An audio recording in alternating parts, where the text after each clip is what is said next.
Hi friends, ഈ bullet കണ്ടില്ലേ, ഇത് ഓയിൽ സീൽ ലീക്കായിട്ട് വണ്ടി നന്നാക്കാൻ വേണ്ടി വന്നേനു. അപ്പം കസ്റ്റമർ പറഞ്ഞ 2014 മോഡൽ വണ്ടിയാണ്, ഇത്രയും കാലമായിട്ട് ഓയിൽ മാറ്റിയില്ല എന്നൊക്കെയാണ് പറഞ്ഞത്. അപ്പോൾ ഞാൻ ജസ്റ്റ് ഒന്ന് ഊരി നോക്കിയപ്പോഴാണ് ഇതിൻ്റെ കോലം കാണുന്നത്. ഓയിലിൻ്റെ അവസ്ഥ വളരെ മോശമായിരുന്നു. കണ്ടില്ലേ, ഭയങ്കര കട്ടിങ് കാര്യങ്ങളും ഓയിലിൻ്റെ കളർ തന്നെ മാറിപ്പോയി. അപ്പോൾ ഇത്രയും കാലമായിട്ട് മൂപ്പര് ഓയിൽ മാറ്റിയില്ല, ഫോർക്ക് ഓയിൽ സീൽ മാറ്റിയില്ല പറഞ്ഞു.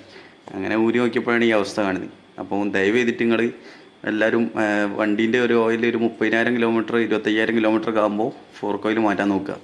അങ്ങനെ മാറ്റിയില്ലെങ്കിൽ പിന്നെ ട്യൂബിന് സ്ക്രാച്ചും കാര്യങ്ങളൊക്കെ കുടുങ്ങാനുള്ള ചാൻസ് ഉണ്ട്.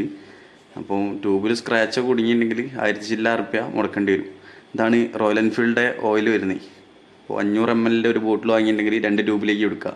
ഒരു ട്യൂബിലേക്ക് 190 ml ആണ് യൂസ് ചെയ്യുക. 2 ട്യൂബ് 190 ആയിട്ടാണ് ഒഴിക്കുക. അപ്പോൾ ഓയിലിൻ്റെ കളർ ഇതാ, ഇത്രയും ലൂസുള്ള ഓയിലാണ്.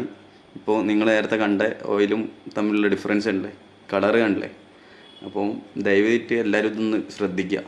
അപ്പോൾ ട്യൂബൊക്കെ മാറ്റേണ്ടി വന്നിട്ടുണ്ടെങ്കിൽ 1000 ചില്ലാ റുപ്യ ഒരു ട്യൂബിന് വരുന്നുണ്ട്. അപ്പം നിങ്ങൾ ശ്രദ്ധിക്കുക മാക്സിമം.